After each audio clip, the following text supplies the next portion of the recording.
श्री महागणाधिपतये नमः. श्री सरस्वत्यै नमः. श्री श्री गुरवे नमः. श्रीमद्गुरुदेव दत्तात्रेयाय नमः. नमो भगवते वासुदेवाय. श्रीमद्भागवत महापुराणे दशमस्कन्धे अथ षड्विंशोऽध्यायः. श्रीकृष्णांच्या प्रभावाविषयी गोपांचा नंदांशी वार्तालाप. श्री शुक म्हणतात, श्रीकृष्णांची अशी अलौकिक कृत्ये पाहून गोपांना अतिशय आश्चर्य वाटले. त्यांच्या शक्तीची त्यांना कल्पना नसल्यामुळे ते एकत्र येऊन आपापसात म्हणू लागले, या मुलाची ही कृत्ये अतिशय आश्चर्यजनक आहेत. आमच्यासारख्या खेडवळ लोकांमध्ये याने जन्म घेणे ही त्याला कमीपणा आणणारी गोष्ट आहे. त्याला हे कसे योग्य आहे? जसे हत्तीने सोंडेने कमळ उपटून वर धरावे, तसा या 7 वर्षांच्या बालकाने एकाच हाताने गिरिराज उखडून सहजपणे कसा काय हातावर तोलला?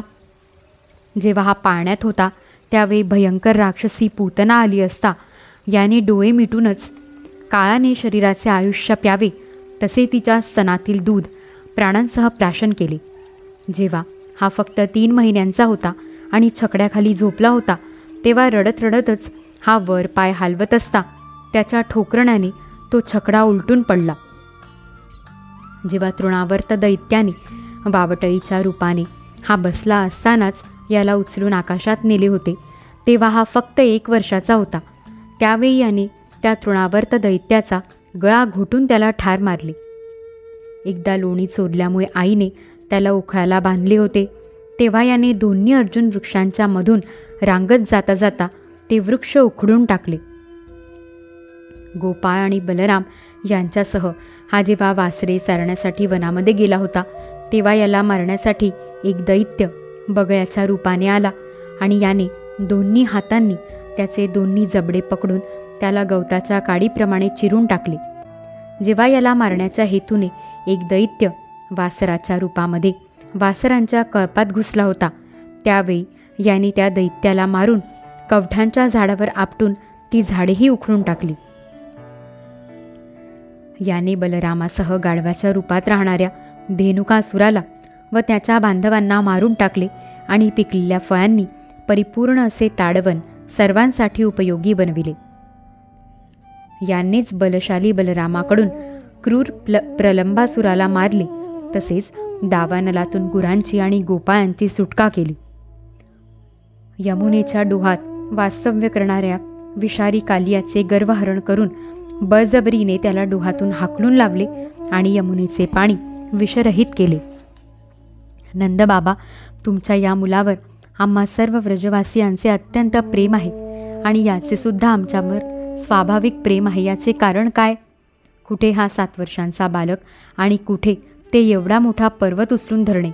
व्रजराज, म्हणूनच तुमच्या या पुत्रासंबंधी आम्हाला काही कळेनासे झाले आहे. नंद म्हणाले, गोपांनो, महर्षी गर्गांनी या बालकाला पाहून याच्याविषयी जे म्हटले होते ते ऐका, म्हणजे या मुलाविषयीची तुमची शंका दूर होईल. तुझा हा मुलगा प्रत्येक युगामध्ये शरीर धारण करतो. वेगवेगळ्या युगांमध्ये याचे शुभ्र, लाल आणि पिवळ्या हे रंग होते. यावेळी हा काळा झाला आहे. हा तुझा पुत्र आधी कधीतरी वसुदेवांच्या घरीसुद्धा जन्माला आला होता, म्हणून हे रहस्य माहीत असणारे लोक याला श्रीमान वासुदेव असेही म्हणतात. तुझ्या मुलाची गुण आणि कर्मांना अनुरूप अशी आणखी पुष्कळशी नावे आणि रूपे आहेत. ती मी जाणतो, परंतु इतरांना माहीत नाहीत. सर्व गोप आणि गोकुळाला आनंद देणारा हा तुमचे कल्याण करील. याच्या साह्याने तुम्ही सर्व संकटांमधून सहजपणे निभावून जाल. हे व्रजराज, पूर्वी एकदा पृथ्वीवर कोणी राजा राहिला नव्हता. डाकूंनी 4 बाजूंनी लुटालूट चालविली होती. तेव्हा तुझ्या या पुत्राने सज्जनांचे रक्षण केले आणि याच्यापासून शक्ती प्राप्त करून घेऊन त्या लोकांनी लुटारूंवर विजय मिळविला. जे मानव तुझ्या या मुलावर प्रेम करतील ते भाग्यवान होत. ज्याप्रमाणे विष्णुभक्तांना असुर जिंकू शकत नाहीत, त्याचप्रमाणे याच्यावर प्रेम करणाऱ्यांना शत्रू जिंकू शकत नाहीत. नंदबाबा, गुण, ऐश्वर्य, सौंदर्य, कीर्ती आणि प्रभाव या सर्व बाबतीत तुझा हा बालक भगवान नारायणांच्या समानच आहे. म्हणून तुम्हाला याच्या कृत्यांचे आश्चर्य वाटायला नको. असे मला सांगून गर्गाचार्य आपल्या घरी निघून गेले. तेव्हापासून मी सुखद कृत्य करणाऱ्या या मुलाला भगवान नारायणांचाच अंश मानतो. व्रजवासियांनी जेव्हा नंदांच्या तोंडून गर्गाचार्यांचे हे कथन ऐकले, तेव्हा त्यांचा विस्मय नाहीसा झाला. कारण आता त्यांनी अपरिमित तेजस्वी अशा श्रीकृष्णांचा प्रभाव पूर्णपणे पाहिला आणि ऐकला होता. त्यामुळे मोठ्या आनंदाने त्यांनी नंद आणि श्रीकृष्णांची मनोमन पूजा केली. आपला यज्ञ न केल्या कारणाने जेव्हा इंद्र क्रोधाने विजा, गारा आणि तुफानी वारा यांच्यासह मुसळधार पाऊस पाडू लागला, तेव्हा स्त्रिया, जनावरे व गवळी अत्यंत दुःखी झाले होते. आपलाच आधार असणाऱ्या व्रजवासियांची ही अवस्था पाहून भगवंतांचे हृदय करुणेने भरून आले.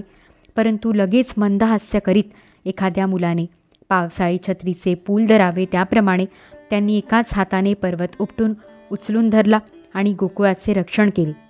इंद्राची घमेंड धुईला मिळवणारे तेच भगवान गोविंद आमच्यावर प्रसन्न होवोत.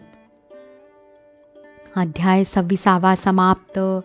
इति श्रीमद्भागवते महापुराणे पारमहंस्या संहिताया दशमस्कन्धे पूर्वार्धे 26 ऋषिकेशमेवागमनकाय जातं हरे ज्ञानतो विश्वसाक्षिन् क्षमस्वापराधं प्रभो क्लिन्नचित्त. श्रीकृष्णार्पणमस्तु. गोपाळ कृष्ण भगवान की जय. अवधूत चिंतन श्री गुरुदेव दत्त.